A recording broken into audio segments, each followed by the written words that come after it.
So today we're going to have an amazing story told by my friend Kenneth Wincorn. And this story will be about Rolls Royces. So the floor is yours, sir. Please.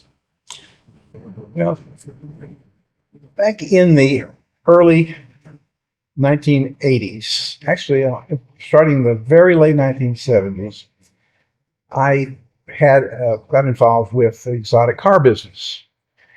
And at the time, this was Ferraris and a lot of different cars from around the world. And one day, a British gentleman came in that I had met with a Rolls Royce salesman.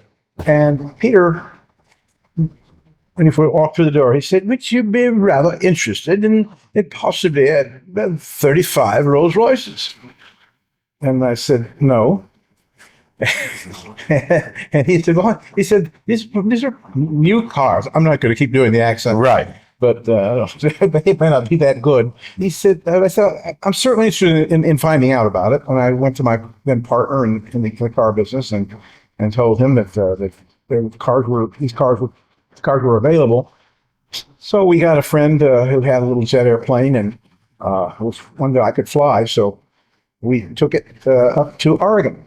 So the Rolls Royces were in Rolls Royces were in Oregon. At the time, I didn't know much of the story about it. But on the way there, I heard the story about the Bhagwan Sri Rajneesh and his ashram that was up in Antelope, Oregon.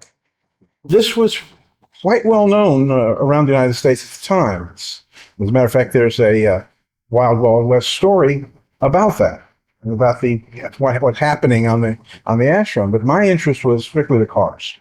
So I'm sorry, that gentleman, the name you mentioned, he came from India. He came from to the Pune. US to preach or to teach people. What was the purpose? Because we need to know a little bit more about it. Okay, well, he had an ashram there. An ashram was a teaching facility, temple, very large temple, and he became very famous. He spoke over 50 languages fluently.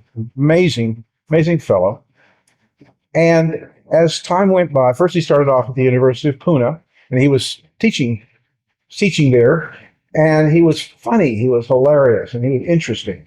And his audience started to grow and grow until he would have, a class of 1,000, then 5,000, and then he would go out and there'd be, 10,000 people who would come that heard about him, that listened to him speak. I don't really know how he wound up coming to the United States, but I know he did, and his followers built this beautiful, huge area outside of Antelope, Oregon, for him.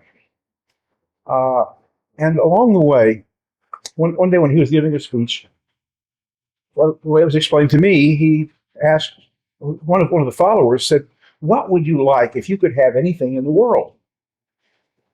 And he jokingly said, "Well, I'd like to have a Rolls Royce for every day of the year." Well, he had one. They're driving him around in it already, so they started giving them to him. What a modest man. It was nice idea. Wow, of course. So they started giving him Rolls Royces. And this Rolls Royces came like people from California? Most of them were from California, but they were from many places. Wealthy individuals. And I later on found out that actually they went into a trust that he could use, and he did not own the automobiles. I thought that was fascinating. He wasn't like the rest of these religious leaders who are trying to make a fortune out of something. He didn't get anything. He didn't own it. What happened was they continued to belong to the people who donated them on a 20-year lease. This is what I discovered when I got involved with buying them.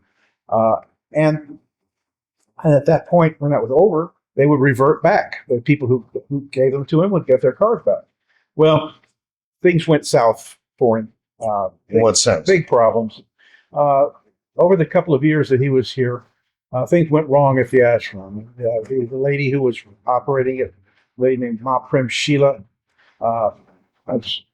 got into the crossways with the townspeople. There was a poisoning that was going on in the town. They got so many people coming that they took over the political system there, and the state got worried about it, and the politicians got all upset.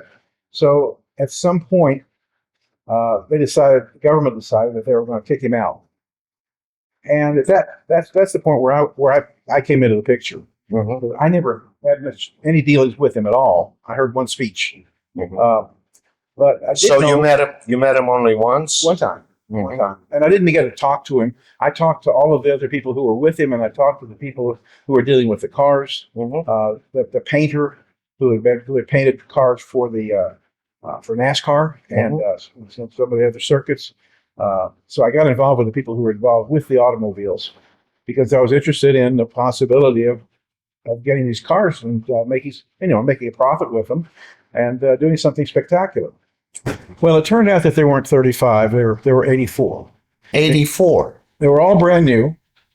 And when I say 84, there were also several stretch limos. These were all new too, and one bulletproof, bomb-proof, one that was painted so like a green snakeskin. But it was really a bomb-proof car. It had windows that weighed 800 pounds. It's just crazy. The doors were you couldn't open them. Any cartel followers of this guru? I mean, why did he need that? Paranoia. You're afraid. People do get worried. I don't know why. The other cars weren't bulletproof. It's that one. But that one was, I guess, for special trips. Maybe if there was a threat, I don't know. But whatever the reason, it was there.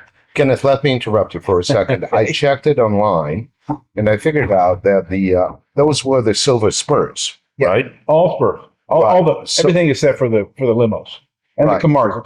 There were two-door Camars, and then the limos. So I checked out the price of the Silver Spur, somewhere around 1980s, now the beginning of the 1980s, and the price was $100,000, a little bit over $100,000.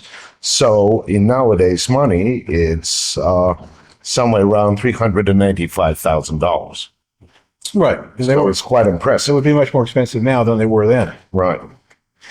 Well, anyway, the story as it developed was that the next question was, how do you finance it? For any transaction, there's different parts to it, and moving parts. I'm sorry to interrupt you again. So that guru was extradited, or what happened to him? He actually flew out on a Learjet, someone's Learjet, that left the country. Mhm. So one day he was there, and the next day he wasn't. So when he wasn't, then here are all the cars, and they didn't have anything to do with them. Now they had a trust that was set up. So I went in as the lawyer, also to the person working with my partner on maybe buying the cars, and I had to find out what was going on. How was it structured? Who owned the cars? What happens with any documents which gave any rights to them, and then also what was the situation with taxes? What was the situation with the government? So I spent a little bit of time doing that research, finding all that out, and discovered that I certainly could get the cars, and I could get them clear, get the titles clear, and then I need to make arrangements to buy them, and you put them into the dealership, but also figure out some way to sell them. Now, here is the logic behind what I was doing. At the time, the oil and gas market was extremely strong. A lot of people in the market in Texas. I went to a lot of the people that I knew, and my partner did too, and we got at least verbal commitments, and in some cases written commitments to buy cars. So it appeared to me that the risk was minimal. Problem was that it took a while to get all of this done, and by the time that happened, the bottom fell out of the real estate market. The bottom fell out of the oil market. The interest rates were through the roof. Savings and loans had gotten into trouble, and I got a loan from a savings and loan, one of the big ones, and all of a sudden, I had to figure out a way to sell these cars, and my partner died. How easy was it to get a loan? How easy was it to get a loan? It was the easiest thing I've ever done in my life. walked into the banker and into his living room. He wanted to fill up his box at Texas Stadium. There was a Cowboy game coming up. I had the papers with me. He said, "What do you want?" I said, "Well, a loan for X number of dollars." And he said, "Well, let's see the papers." Showed them to him. He signed them. He did. Right on the I did. right on the spot. Right on the spot. Right on the spot. I just about fell over. I couldn't believe it. It was nuts. Crazy. So, but all of a sudden, where I thought it was going to be a problem and I would be negotiating, and all of a sudden, I had it. And I had it. Now, the next problem comes, now I got to get them here. They're up in the snowfields in Oregon. It's winter. And we've got all these cars. We've got car carriers there. We have to get them loaded. And then we've got ice storms coming. Now this gets really scary because now I've got this commitment. I've got all these automobiles that are not going to be safe on car carriers coming through the pass with the anticipation that there's going to be ice covered. And along the way, almost every newspaper in the world found out about this and they started covering it. So when we finally got the car carriers there, it was on television.